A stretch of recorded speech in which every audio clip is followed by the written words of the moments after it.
ಕವರಿಯಲ್ಲಿ ಎದ್ದು ಆಚರ ಕಾಲು ಜಾರಿ ನಿಂತು ಎಣ್ಣೆಯ ನೋಡದ ಕಣ್ಣನ ಬಿಟ್ಟದ ಎಣ್ಣೆಯ ನೋಡದ ಕಣ್ಣನ ಬಿಟ್ಟದ ಕಾಲು ಜಾರಿ ಬಿಟ್ಟ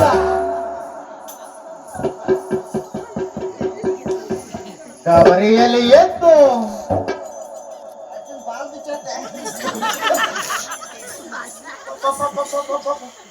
ಎಣ್ಣೆ ಅಂದ್ರೆ ಹೊಳಿ ಆಯ್ತು ಹಾಕಿರ್ತಾಳೆ ಯಾವ ಮಕ್ಕಳೆಲ್ಲ ಯಾವ ಬಿದ್ರು ಬಲ ಸಿಕ್ಕೊಂಡು ಎಣ್ಣೆ ಅಂದ್ರೆ ಹೊಳಿ ಆಯ್ತು ಹಾಕಿರ್ತಾನೆ ಓಯ್ ನನ್ನ ಹತ್ರ ಎಣ್ಣೆ ತಗೋಕಾಗ್ತಿಲ್ಲ ಮಗ ಸ್ವಸಿದ್ರು ಕೊಳಸ್ತಿ ನಿಧಾನ ಇದ್ದೀನಿ ಅಕ್ಕ ನನ್ನ ಹತ್ರ ಎಣ್ಣೆ ನನ್ನ ಕರೆಕ್ಟ್ ಅಕ್ಕ ಆಯ್ತು ನಾ ಬತ್ತೆ ಅಕ್ಕ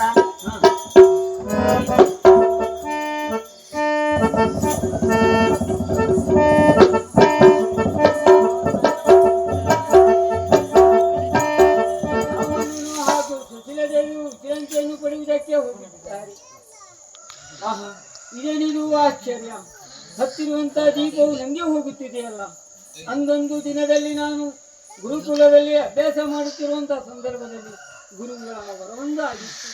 ನಿನಗೆ ಕಷ್ಟ ಬಂದವಾಗ ದೀಪಗಳು ಇಲ್ಲದಂತಹ ಸಂದರ್ಭದಲ್ಲಿ ದೀಪ ಕಮಲ ರಾಗ ಹಾಡು ಆ ನಂದಿ ಹೋಗಿರುವಂತಹ ದೀಪವನ್ನು ಪುನರ್ವೃತ್ತವಾಗಿ ಇತ್ತೇನೆ ಎಂಬುದಾಗಿ ಹೇಳ್ತಾರೆ.